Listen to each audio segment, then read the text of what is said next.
I wouldn't say it was a shock at the particular play call, but overall, I kind of agree with what you're saying here. Is I don't know that you can, win regularly in the NFL if you can't assert yourself in some way at some point in the game. You have to be able to do what you do and force the other team to deal with that.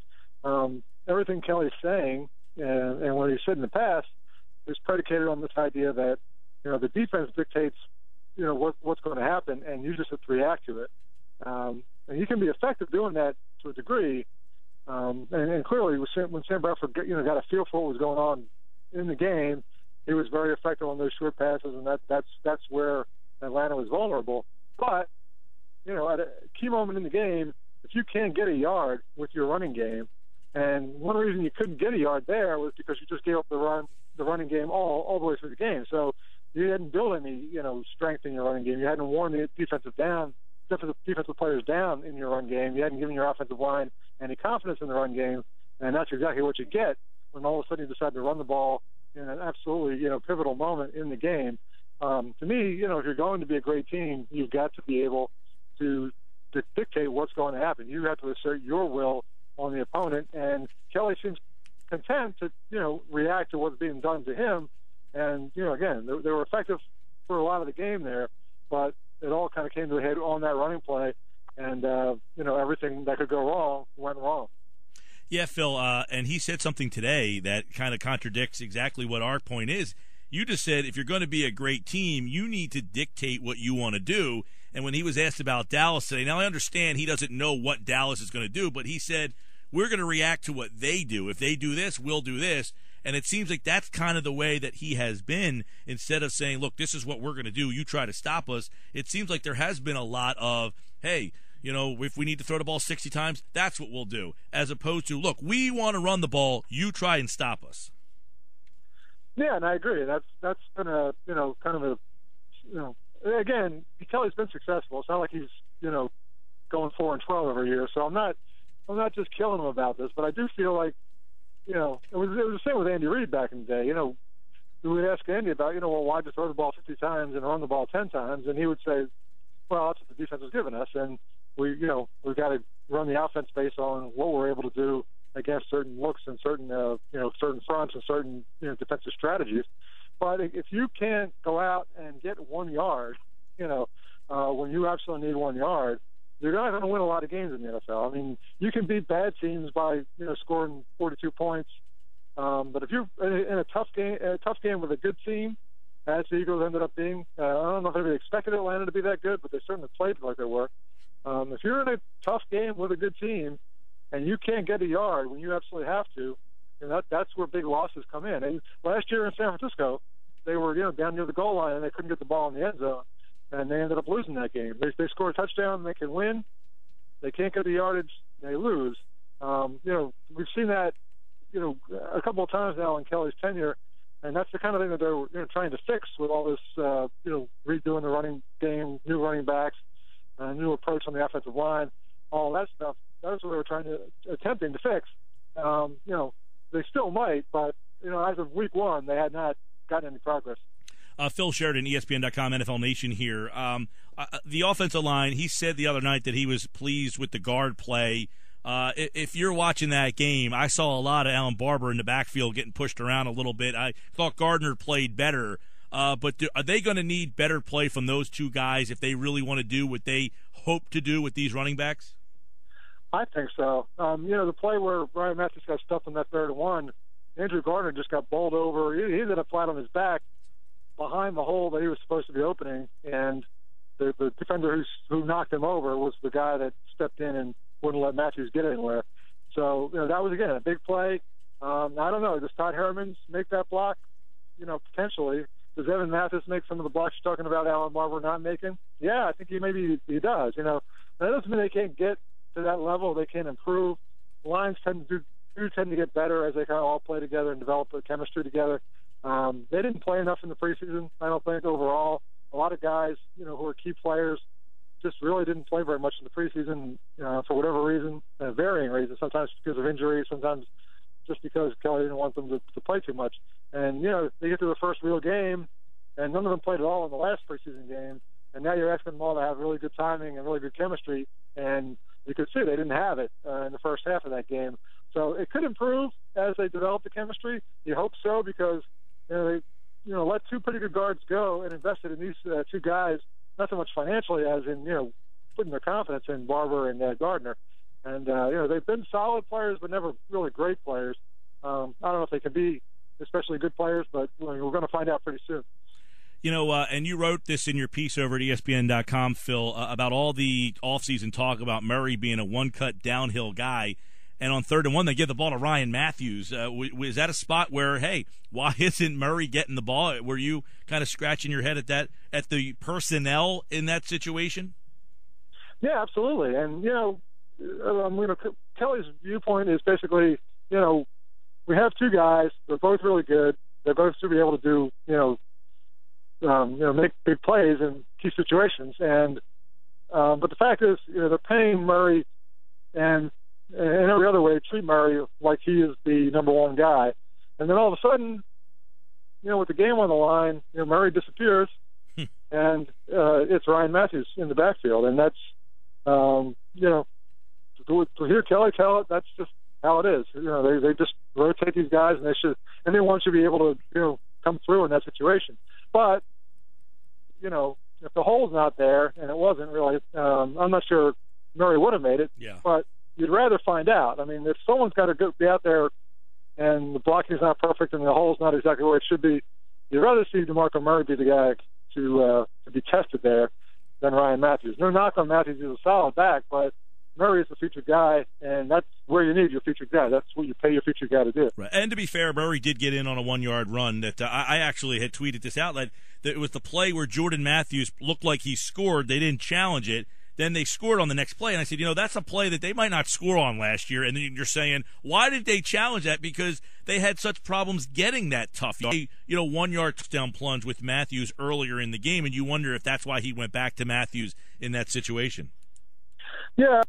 Again, what Kelly basically says is that he has his position coaches decide who's in the game, kind of dictate personnel. And so it's Stu Staley, the running backs coach, who decides. And when they're in there, and because they move tempo, pace, and everything, and they don't like to make a ton of the substitutions in a series. It's like you send your personnel out there for this, who you want to keep on the field as much as possible, so you can run the up tempo and pretty sync, and that's part of the picture as well. And it's about 3rd and 1, and then 4th and 1. With the game basically on the line and being decided right then, that might be a time waste a little bit. If the pace been successful in wearing Atlanta's defense down, which it may well have been, judging by the way, it's not going to matter that much if you take time out there, for that particular play and really get everything you want it, because you have the right personnel on the field, call the right play. Sure, give yourself your best possible chance, because win that game, you don't make it, and you see what happens. So, sometimes you got to be, in the moment, maybe throw out the things you typically do, because, one play here and there can be the difference in a game, and that was the play in that game. Yeah, and, I thought it was interesting, too, that the plays, Phil, that Murray had success on were sweeps. I mean, it seemed like the couple runs that he got that were positive, he was hitting the outside corner, which is really not what you envisioned for him. I thought if you were going to have a guy run the sweeps, it'd be Sproles or Matthews, but they ran Murray on the sweep a couple times. It seemed to work. Yeah, it did. And they really had no success, basically with their zone blocking scheme inside against that defense. And, that's another thing that's sort of worrisome about, this split between reacting to a defense and being able to dictate what you want to do. I mean, Kelly basically said, their front didn't let us do those things we wanted to do. And to me, you've got to be able to find ways to do that. Make them pay for what they're doing, but also be able to do what you want to do. In a game like that, constantly deferring to the other team's strategy and trying to take advantage of weaknesses in it, again, it can work at times, but sometimes you've got to be able to assert yourself. And it was on both sides of the ball. I mean, they talked about, the way Atlanta's defense, took away the deep ball, and they played deep. They didn't let the Eagles get behind them. It's kind of like, well, maybe the Eagles ought to try that. If your defense is constantly, you want to play bump and run coverage, and you want to challenge receivers and do all that, but guys keep running free behind you, yeah, maybe it's time to consider, adjusting your strategy a little bit there. Phil Sheridan's with us, ESPN.com, NFL Nation, at Sheridan Scribe on Twitter. The decision to kick the field goal, I think a lot of people said, look, I don't have a problem with it, but did you feel, I know Kelly said, look, there was 7 seconds. It seemed rushed, and, Parkey hadn't kicked for a while. Would you rather say, look, just as we've kind of said, I got Murray, I should be able to get a yard. I would say, if you want to be a really good team, you got to be able to get a yard, especially in the situation that Parkey has not kicked a lot, and then you're rushing him out in the field. It just seemed that situation was bound for what happened, a miss. Yeah, it didn't go well, and that comes back to what we were just saying. I really feel like, it's okay at a point like that to, even though you like to do everything up tempo and you want to keep the defense on its heels, it's okay in a key moment like that to stop the clock. Take the time it takes to make sure things are right, get it straight. Because, what Chip said that, they snapped it with 7 seconds on the play clock and that's enough time. Well, the truth is, if you look at the film, there was more like 3 seconds on the play clock when they snapped it. So if 7 seconds is enough time, then by definition, 3 seconds is not enough time. That means you were hurried, you were rushed, and if everything's rushed, that's going to affect the kicker, especially a young kicker who's coming off an injury and has had a rough preseason. You want him as confident and as comfortable as possible in a big kick like that. And when you got everything kind of running fast and apparently some uncertainty on what to do, before they lined up. I think all of that probably feeds right into it. And on the other hand, if the pushing tempo allows them to, make the 3rd and 1, or rushing everything and doing everything quick, and they make the field goal and Parkey feels really confident, if things go the other way, the way they did things would lend to like added confidence for the team and for the kicker. So the way they did it, it didn't work out that way. But if things had worked out, they would feel better about everything going forward. I know he said that it's not time to hit the panic button on the kicker. He's a Pro Bowl guy. He didn't kick a lot in the preseason. He's missed a handful of kicks leading back to last year. Is there some concern from you, Phil, that the kicker is not right, or maybe the kicker was a little bit of a flash in the pan? Oh, absolutely. And, it's no knock on Parkey as a guy or as a kicker, but I've been around this whole for a while. I've seen guys come through, and guys who look really great for a year or two, sometimes for less than that. But guys who look like they're going to make every kick for a while suddenly just lose their confidence. They lose their stroke somehow. It does happen, and it doesn't happen every time. Not everybody loses it and they can't get it back, or has a problem and maybe gets into a slump and can't get out of it. Doesn't always happen that way, but it does happen sometimes. And there's no way to know right now whether that's what's happening to Parkey or it's going to be something he can turn around and pull himself out of. After the game, he was really testy with questions about the kick, and they were perfectly legitimate questions. What happened and why. He got pretty snippy with reporters as if even asking the question was like an insult to him. And I'm not sure if that's good or bad. That could be good because some guys, they get a little cocky and they get a little snippy, and they're, that arrogance, gets their confidence going again. Other guys get that way, and it just shows you that they're melting down. I saw David Akers miss a big kick at the Meadowlands and kind of act that way when people were asking about it. And that was kind of at the end of Akers' tenure in Philadelphia because he kind of lost it a little bit. But so I don't know if that's what's happening with Parkey. He's a young kid. He did have a good year last year. I think it's funny, though, to hear Dick Kelly say, he's a Pro Bowl kicker. I mean, Evan Mathis was a Pro Bowl guard last year, too. So, that Pro Bowl status didn't save Evan Mathis and keep his job. So, I don't know. At some point, you've got to look at what's happening and deal with it. I wouldn't give up on him yet if I was Kelly, but you got to be very cautious about it. And probably what you want to do is try to get some kicks early in games, maybe that aren't as long. Just get his confidence going, get that built up again, because if you can get him back to where he was, you're in good shape. If not, there's a lot of unemployed kickers out there hanging around. Phil Sheridan's with us. Phil, I know Chip today, he was asked an interesting question about whether or not he would prefer Des Bryant to play or have the collection of guys out there, and he said, I'll take the latter. We'll figure out a way. How is Des Bryant being out going to change Philadelphia's secondary? Yeah, well, it could. It depends on what the Cowboys do. And that's what Kelly was kind of referring to. If they just plug a different guy, if it's, Terrence Williams or whoever, and they just put him in does his role and they run the offense the same, then the Eagles will probably play their secondary pretty similarly. But if they use, like Cole Beasley, for example, if they play him in the slot, he's 5'8". So one of the reasons they use Malcolm Jenkins in the slot was because the Falcons use Julio Jones in the slot a lot. And Julio Jones is a big physical receiver. You don't want to put a smaller cornerback on a guy like Julio Jones. So if Cole Beasley's in the slot, he's 5'8", then maybe you can get Eric Rowe or E.J. Biggers playing in the slot, and then you can leave Jenkins at safety, where he's probably a little more, a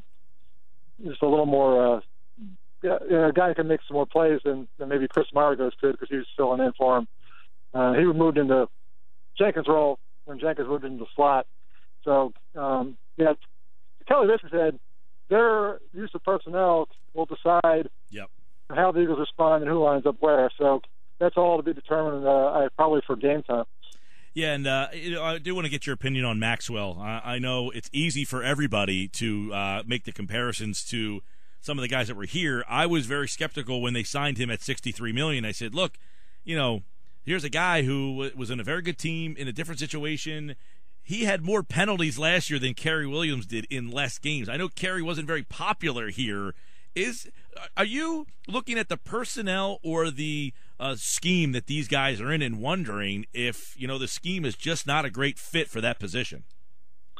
Yeah, it's both, really. I mean, I think last year was an example of, I think the scheme might have been a big part of the problem, and the guys who were out there were not able to overcome whatever challenges the scheme put in front of them. Yeah. I almost wonder if this is the same problem. I mean, Maxwell's a guy who apparently had more talent than Williams, and he looked like he was struggling. Yeah, he absolutely did. And, it's one game, and we'll have to kind of, let this play out a little bit before we can make any real determination. But I don't know that Bradley Fletcher had a great game for New England the other night, but he's playing for New England. And Kerry Williams, sacked Nick Foles and forced the fumble that he returned for a touchdown. So those guys are making plays, and they're playing for good teams and good defenses. So that that tells you that they're not horrible players. I mean, they might not be, great players or difference-making players, but they're out there for good teams right now. They're not guys that are, working at McDonald's drive-thru and talking about when they were in the NFL. They landed on good NFL teams. Like Nate Allen went to Oakland and got a lot of money. I mean, we may never hear of Nate Allen again while he's playing for the Raiders, because that's just the way the Raiders are. And that's, so we may never get a real read on Nate Allen, whether he could be a better player. But those guys, Williams and Bradley Fletcher, they're going to be out there in primetime games and big games and maybe in playoff games later. And they're going to be playing. And it's going to kind of make the argument, if they are, that the problem wasn't them. It was the system, the secondary coach. I mean, they changed the coach because they wanted to fix that as well. And they talked about Corey Youngman, the new secondary coach, was really, a real stickler on technique and doing everything right. And then they say, well, had a little trouble there with Maxwell, a little trouble with technique. It's like, well, it's the very first game of the season, and he's covering one of the better players in the game, and all of a sudden he's having technique problems. That kind of tells you something's wrong with either the player or the coaching or something somewhere, because, that's what they tried to fix, and it didn't get fixed. Phil Sheridan, everybody, ESPN.com, NFL Nation, for all on the Eagles. Last one for you, Phil. Obviously, you looked at Sam Bradford throughout the preseason, and he obviously looked inconsistent in the first half. I thought he looked sharp in the second half, but my point really was I thought Mark Sanchez or Nick Foles could have played a similar game. I mean, everything was very safe underneath, the same type of passing game we've seen. My hope with Bradford was that he would add something to make you take more shots down the field or be more aggressive. I didn't see that. While I thought he played a very nice second half, I was a little disappointed with the fact that you had a more talented option at that spot, yet didn't utilize it. Yeah, that's a problem, and it's another one of those that we're going to have to kind of get a little more information before we reach any conclusions about it. But it comes back to what we were saying before. If the offense is built on, all right, we'll take what the defense is giving us, and that's what they were given, and they took it. And Bradford was very, effective at it. He was. The short passing game is his, comfort zone, really. He did not, in St. Louis, he did not throw a lot of deep balls either, and that was sort of a knock on him. But you wonder then if, maybe it's personnel, maybe it's the team around him, maybe he's not, the offensive line is not protecting him well enough to allow him to let those routes develop. And there was a little bit of that Monday night. I mean, especially in the first half, he was under a lot of pressure pretty quickly at times, and he took some hits. So getting rid of the ball quickly and cleanly isn't a bad idea in those circumstances. But the fact that, Nelson Aguilar, for example, had one catch for 5 yards, it seems to me that you want to find ways to get the ball to Nelson Aguilar, and Sam Bradford is able to do it. So somehow your offense has got to create those opportunities. If the defense isn't giving them to you, you've got to find a way to create them. And Bradford seemed perfectly content to run the offense the way it was presented to him. And so what you saw was, again, just, a lot of 5 to 10 yard passes, short stuff to the running backs. Running backs didn't run the ball a lot, but they caught a ton of passes, and Bradford was throwing them. So, it was efficient in the sense that, they're reading what's going on and taking advantage of certain opportunities. But you'd like to see a little bit more authority, a little more saying, okay, we want Nelson Aguilar to get the ball and make things happen. And, that's going to be a work in progress. And, I wouldn't bail on Bradford after a game, but, it is a little bit of a... By no means. Yeah, it's a little bit of a warning sign, though, that, this could be where this is headed. And if it is, you're right. I mean, there was nothing that Bradford did Monday night that Mark Sanchez could not have done. I agree. Phil Sheridan at Sheridan Scribe, ESPN.com, NFL Nation for more coverage on the Eagles and the Cowboys. And, of course, Phil on Wednesdays here on the Sports Bash. Always a pleasure, Phil. Enjoy the game. Oh, thanks, Mike. Take care.